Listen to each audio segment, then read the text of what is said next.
तीन दामाद की सास पार्ट 1। कावेरी जी के पति का देहांत हुए काफ़ी वक्त हो गया था। कावेरी जी की 3 बेटियां थीं, ईशा, मोहिनी और सुहाना।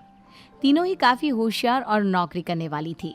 लेकिन उन तीनों से कावेरी जी इतना प्यार करती थी कि उनकी शादी की उम्र होने पर भी उन्हें पराये घर भेजने का उनका मन ही नहीं हुआ।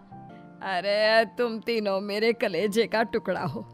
जब भी तुम्हारी शादी के बारे में सोचती हूँ ना, बड़ा डर लगता है। सही कहती हो मम्मी, हम भी आपसे बहुत प्यार करते हैं। हाँ, मम्मी पापा के जाने के बाद अब बिल्कुल अकेली हो गई हैं। और मम्मी, अगर हम तीनों शादी करके चले गए तो आपका ख्याल कौन रखेगा? लेकिन अपनी खुशी की वजह से मैं तुम तीनों को बिना शादी के भी तो नहीं देख सकती ना बेटा। समाज के हिसाब से देखे तो यह भी गलत होगा और मैं ऐसा कुछ नहीं चाहती। लेकिन तुम तीनों से दूर होने के बारे में सोचती हूँ तो अजीब सा लगता है। लेकिन मम्मी, हम आपको इस तरह अकेला छोड़कर नहीं जा सकते। एक काम करते हैं मम्मी, शादी के बाद ना आप मेरे साथ मेरे ससुराल में चलना और मेरे साथ ही रहना। अच्छा, और तेरी सास मुझे रहने देगी तेरे ससुराल में? अरे बेटा, वहाँ ऐसा नहीं होता। बेटी की माँ कभी अपनी बेटी के ससुराल जाकर नहीं रह सकती। एक काम करते हैं माँ, आप ईशा और सुहानी की शादी कर दीजिए और मैं हमेशा आपका बेटा बनकर आपके साथ ही रहूंगी। मुझे नहीं करनी शादी। अरे मेरी बेटियाँ मुझसे कितना प्यार करती है, मेरी वजह से अपनी पूरी जिंदगी दांव पर लगाने को तैयार है। लेकिन मैंने ना इससे भी एक अच्छा उपाय सोचा है। क्या मम्मी? अगर आपके पास कोई सोल्यूशन है तो फिर क्यों परेशान हो आप? बताइए, क्या करना चाहती हैं आप? मैंने सोचा है कि अखबार में इश्तिहार देकर तुम तीनों के लिए 3 घर जमाई दामाद ढूंढ लूंगी। वैसे भी नौकरी तो तुम तीनों अच्छे से कर लेती हो, कमा भी अच्छा खासा लेती हो। कोई भी लड़का तैयार हो जाएगा तुमसे शादी करने के लिए। अरे मम्मी, ये हुई ना बात। इससे हमें आपसे दूर भी नहीं जाना पड़ेगा और आपको अकेला भी नहीं रहना पड़ेगा। हाँ मम्मी, ये बहुत अच्छा तरीका है। मैं तो कहती हूँ आज ही अखबार में ऐड निकलवा देते हैं। बिल्कुल, आज ऑफिस जाते वक्त मैं ये काम कर दूंगी। और कुछ ही दिनों के बाद कावेरी जी को 3 घर जमाई दामाद विवेक, सुमित और अविनाश मिल जाते हैं और वो उन तीनों लड़कों से अपनी तीनों बेटियों की शादी करवा देती है। शादी के कुछ दिन के बाद, अरे अब शादी हो गई, छुट्टियां खत्म, तुम तीनों जाकर नौकरी करो, कुछ काम करो। अरे मम्मी जी, कमाल करती हैं आप। अब घर जमाए इसलिए थोड़ी ना बनाए कि हम बाहर जाकर नौकरी करें। मम्मी जी, मेरा तो घर जमाई बनने का मकसद ही यही था कि एक कमाने वाली बीवी मिल जाए। बाहर जाकर काम करने से तो मेरा दिल घबराता है। घर का कोई काम है तो बता दीजिए मुझे। अगर ऐसी बात है तो शाम का खाना बनाओ। मेरी बेटियां नौकरी से थकी हारी आती है, अब नौकरी नहीं कर सकते तो कोई बात नहीं, घर का काम करो तुम लोग। मैं तो घर का काम करने में बहुत खुश हूँ, बस ये बाहर धूप में निकलना, रास्ते में जाना, नौकरी करना, ये सब मुझसे नहीं होता। बिल्कुल ठीक कह रहा है सुमित।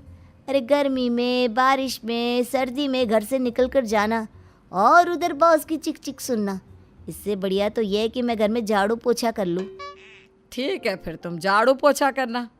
अविनाश शाम का खाना बनाएगा और विवेक तुम सुबह का नाश्ता और खाना बनाओगे।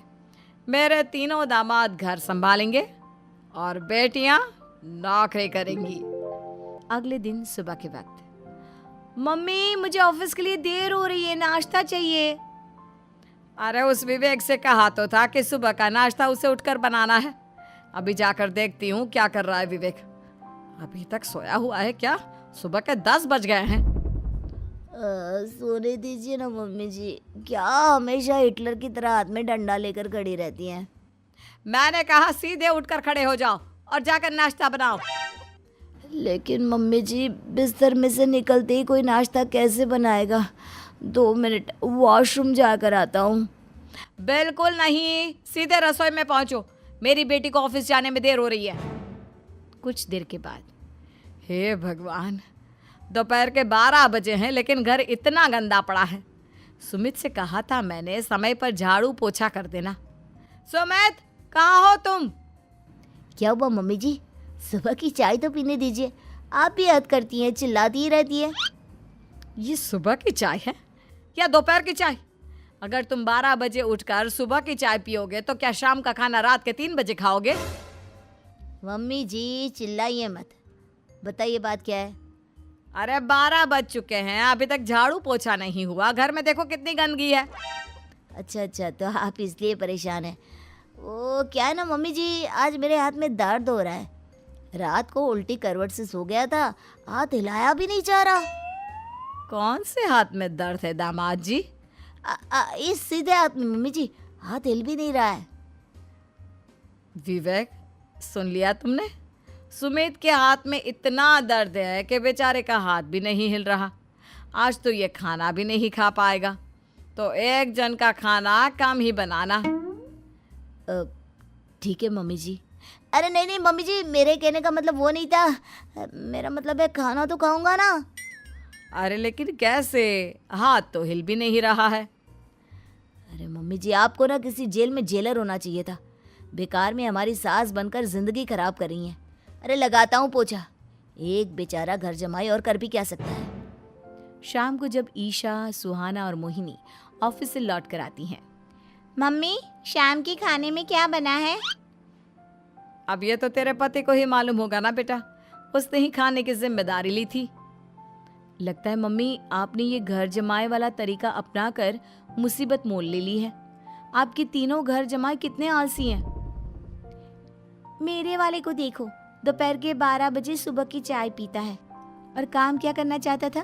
घर का झाड़ू पोछा। मम्मी बता रही थी कि आज उसने घर का झाड़ू पोछा शाम के 5 बजे किया था।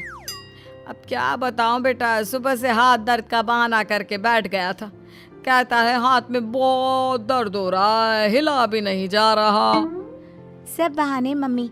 ये तीनों घर जमाए मिलकर ना बस बैठकर खाना खाना चाहते हैं, काम धाम तो बिल्कुल नहीं करना चाहते।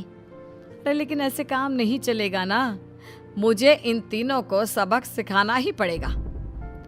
अरे तो मम्मी, आप हिटलर से कम है क्या? आपने जब हम तीनों को सबक सिखा कर इतना लायक बना दिया, तो इन तीनों नालायक दामाद को भी आप कुछ न कुछ तो बना ही देंगी। हाँ मम्मी, बस अपने अंदर के हिटलर को बाहर लाइए और अपनी तीनों दामादों को अच्छी तरह से सबक सिखाइए। रही बात आपकी बेटियों की, तो हम तीनों तो हमेशा से आपके साथ हैं। अरे लेकिन बेटा, इस काम के लिए तुम तीनों को मेहनत करनी पड़ेगी। कैसी मेहनत मम्मी?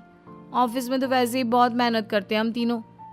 अरे प्रेग्नेंट हो जाओ, प्रेगनेंसी का बहाना बनाकर कह दो कि तुम तीनों ने नौकरी छोड़ दी है 2 साल के लिए, और जब घर में खाने के पैसे नहीं होंगे तो अपने आप काम पर जाएंगे ये तीनों। वाह मम्मी, क्या आइडिया दिया है। मैं तो कल ही जाकर कहने वाली हूँ कि मैं प्रेग्नेंट हो गई हूँ। फिर देखना कैसे मेरा पति अविनाश भाग भाग कर काम पर लग जाएगा। और फिर 2 दिन के बाद, सुमित, मैं ना प्रेग्नेंट हूँ और इसलिए अगले 2 साल के लिए मैंने अपनी जॉब छोड़ने का फैसला ले लिया है। विवेक, पापा बनने वाले हो तुम। अब से ना तुम्हें ऑफिस जाना होगा, क्योंकि मैं तो 2 साल के लिए छुट्टी पर चली गई हूँ। अविनाश, अब तुम्हें जिम्मेदारी संभाल लेनी चाहिए, वरना ये घर कैसे चलेगा। हम दोनों मम्मी पापा बनने वाले हैं। लेकिन कावेरी के तीनों आलसी दामादों पर अपनी बीवियों की बात का कोई असर नहीं हुआ। धीरे धीरे कावेरी जी को चिंता होने लगी, क्योंकि उनके प्लान के हिसाब से तीनों बेटियों ने ऑफिस जाना बंद कर दिया था। आखिर क्या तरीका अपनाएंगी कावेरी अपने आलसी दामादों को काम करना सिखाने के लिए? जानने के लिए सुनिए इस कहानी का पार्ट 2।